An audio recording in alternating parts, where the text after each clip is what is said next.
What's up, everybody? This is Nadir, one third of the super group that is GamesMusicLyfe. Just want to come back and talk about the 5 most disappointing albums of this year, in my opinion.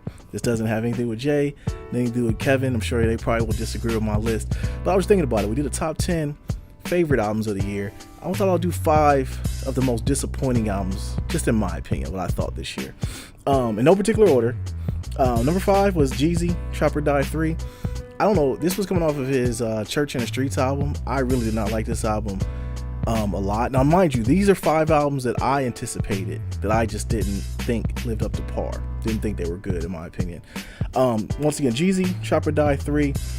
I don't know what to say about it, really. It just didn't really move me at all. It was definitely a forgettable album.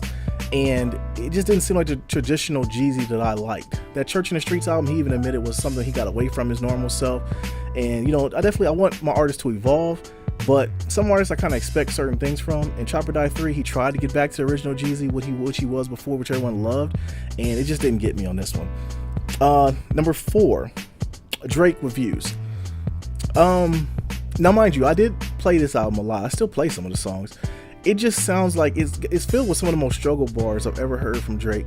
I don't know if he's getting away from the rapping, more of the singing. I'm more of a traditionally the rapping Drake fan, although I do like some of the singing. You know, I don't mind some of it, like the song he had with The Dream on his first album. Some of the other ones like he had singing wise. I just don't know. I didn't like a lot of the songs on this album, and it sounded like he just didn't really he just kind of threw it out there. I do think he's going to kind of get back to that form rapping wise. I kind of like some of the things that he's got coming out right now for the new project coming out, More Life. But for this one, Views, I anticipated it. I didn't get what I wanted out of it. Number 3, Frank Ocean with Blonde. Now, I know this was Kevin's album of the year, and he loved it. He's still trying to win me over, trying to get me to convince me to believe that this was a great album, and I didn't like it. And it was real soft to me. It didn't have any funk. It didn't have any beats in it. It's something I couldn't really play in the car. But I just wasn't a fan of it. But I do see that it's on a lot of people's top lists. Not discrediting anything like that. Once again, this is just my take on what I was anticipating album wise. I just didn't get what I wanted out of them. Number 2, De La Soul, The Anonymous Nobody.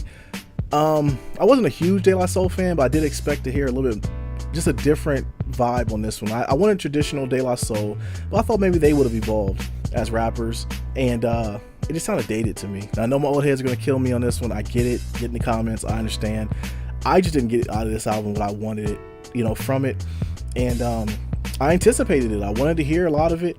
I wanted to hear it, I should say, and it just wasn't what I wanted. Number 1, no surprise here, Kanye West, Life of Pablo. Album was very bad to me. It had some songs, I think Kanye ruined it. It had some points in it beats wise that was okay.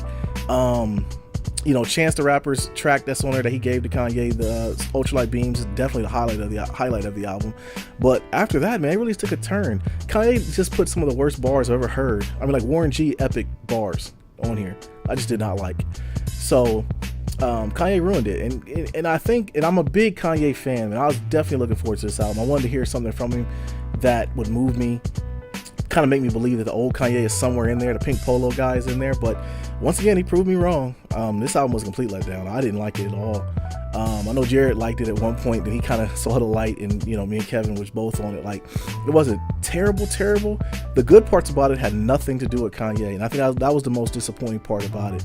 So that was probably, if I had to rank them, I wouldn't rank them in that order I said them, but except for Kanye would definitely be number 1. That is the most uninspired album I just did not get. I don't get Kanye's allure. People are saying he's still a genius. I think it's more the way he talks, and he's as far as just saying anything off the cuff and being crazy.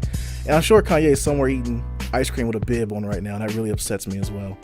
But anyways, that was my top 5 most disappointing albums of the year. Let me know what you think. Put it in the comments below. Would you disappoint? You don't agree with my list? You agree with my list? Let me know what you think. Once again, this is Nadir, one third of the super group that's GamesMusicLyfe. Peace.